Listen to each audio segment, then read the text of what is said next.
So మనకి అత్యంత కీలకమైన విషయం ఏంటంటే ఇవాళ ఈ గ్రూప్ 1 ఫలితాలు వెల్లడించారండి. సో పోస్టుల వారీగా అభ్యర్థుల ఎంపిక ఆర్డీఓ పోస్టులకు ఎంపికైన టాప్ 10 ర్యాంకర్లు వీళ్ళే. సో రాత్రి అర్జెంటుగా ఉన్న పలంగా వీళ్ళు రిజల్ట్స్ రిలీజ్ చేశారు. ఏదైతే కోర్టు ఆయన ఇచ్చిన గతంలో సింగిల్ జడ్జి ఇచ్చిన తీర్పును ఏదైతే ఈ డివిజన్ బెంచ్ ఆపిన వెంటనే వీళ్ళు అర్ధరాత్రి రిజల్ట్స్ అనౌన్స్ చేసేసారు. దాంట్లో టాపర్లుగా first rank Lakshmi దీపికాకి, second rank దాడి Venkataramana, third rank Vamsi Krishna Reddy, fourth rank Jinnah Tejaswini, fifth rank సిదాల Krittika, sixth rank Harshavardhan, seventh rank కే Anusha, eighth rank ఏరెండ్ల Nikhita, ninth rank కే భవ్య, 10th ర్యాంక్ శ్రీకృష్ణ సాయికి వచ్చినాయి ఇక్కడ.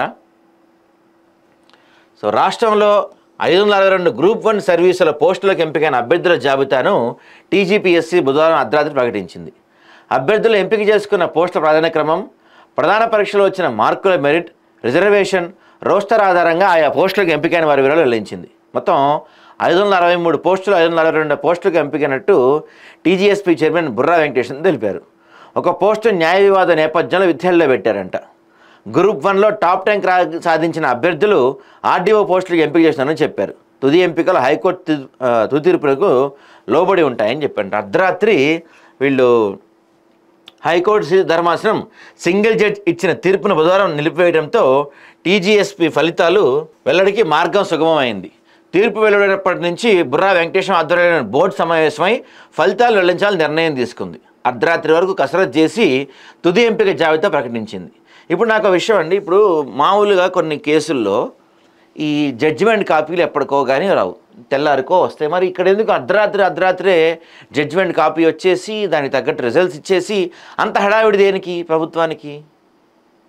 అంటే మీ మాట నిలబడాలి, మీ పంతం నెగ్గాలి, మీరు అనుకున్నది జరగాలి అనేగా మీ యొక్క కాన్సెప్ట్.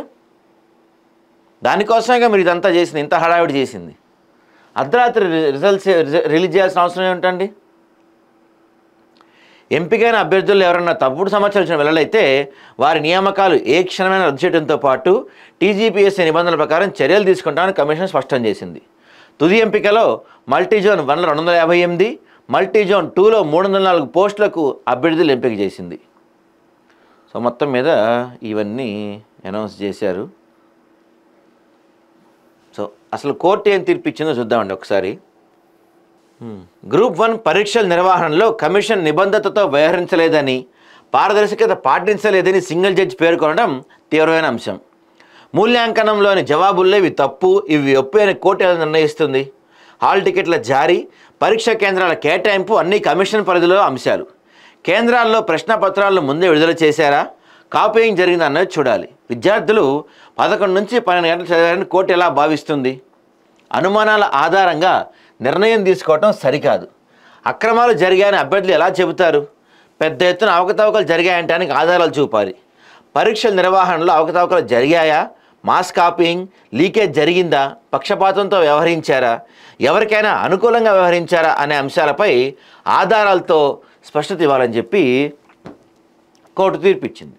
మరి ఇందులో ఇక్కడ మళ్ళీ మనం మాట్లాడితే కంటెంప్ట్ ఆఫ్ కోర్ట్ అంటారు. మరి ఇప్పుడు ఎగ్జామ్ రాసిన వాళ్ళకన్నా ఎక్కువ మంది రిజల్ట్స్ ఎలా వచ్చాయి? ఫర్ ఎగ్జాంపుల్ చెప్తున్నా మీకు, నెంబర్ తప్పు, సబ్జెక్టు కరెక్షన్, 100 మంది రాస్తే 110 మందికి ర్యాంకులు ఎలా వచ్చాయి? గతంలో చరిత్రలో ఎప్పుడు టాప్ 100లో ఒక 60-70-50 మంది దాకా తెలుగు మీడియం వాళ్ళు ఉంటే ఈసారి టాప్ 100లో తెలుగు మీడియం వాళ్ళు ఎందుకు లేరు? ఒకే ఎగ్జామ్ సెంటర్లో వాళ్ళకి ఎక్కువ మార్కులు ఎలా వచ్చాయి అనే అంశాలపైన విద్యార్థులు ఎక్కువగా చర్చ నడుస్తుంది.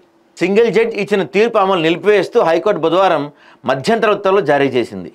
నియామకాలు జరిగితే తుది తీర్పునకు లోబడి ఉంటాయని స్పష్టం చేసింది. ఇరుపక్షాలు రాతపూర్వక వాదనలను అక్టోబర్ 10లోగా సమర్పించాలని ఆదేశాలిస్తూ విచారణను 15కు వాయిదా వేసింది. గ్రూప్ 1 మెయిన్స్ జవాబుపత్రాలను మోడరేషన్ పద్ధతిలో పునర్మూల్యాంకనం చేపట్టి వచ్చిన ఫలితాల ఆధారంగా నియామకాలు చేపట్టాలని, లేదంటే తాజాగా పరీక్షలు నిర్వహించాలని సింగిల్ జడ్జి ఇచ్చిన తీర్పును సవాల్ చేస్తూ టీజీపీఎస్సీతో పాటు మెయిన్స్లో ఎంపికైన అభ్యర్థులకు వేర్వేరుగా దాఖలు చేసిన అప్పీళ్లపై ప్రధాన న్యాయమూర్తి justice Aparesh Kumar Singh, justice GM మొయినుద్దీన్లతో కూడిన ధర్మాసనం బుధవారం విచారణ చేపట్టింది. So advocate general A Sudarshan Reddy తదితరులు వాదనలు వినిపిస్తూ రీవాల్యుయేషన్ జరపడానికి ఎలాంటి నిబంధనలు లేవని తెలిపారు. కేవలం రీకౌంటింగ్కి మాత్రమే అవకాశం ఉందన్నారు. పిటిషనర్లకు అన్యాయం జరిగిందనడానికి ఎలాంటి ఆధారాలు లేవు. కేవలం ఆరోపణల ఆధారంగా సింగిల్ జడ్జి నిర్ణయానికి వచ్చారు. పరీక్షా కేంద్రాలు 45 నుంచి 46కు మార్చడంపై కమిషన్ స్పష్టమైన వివరణ ఇచ్చినా పరిగణలోకి తీసుకోలేదు.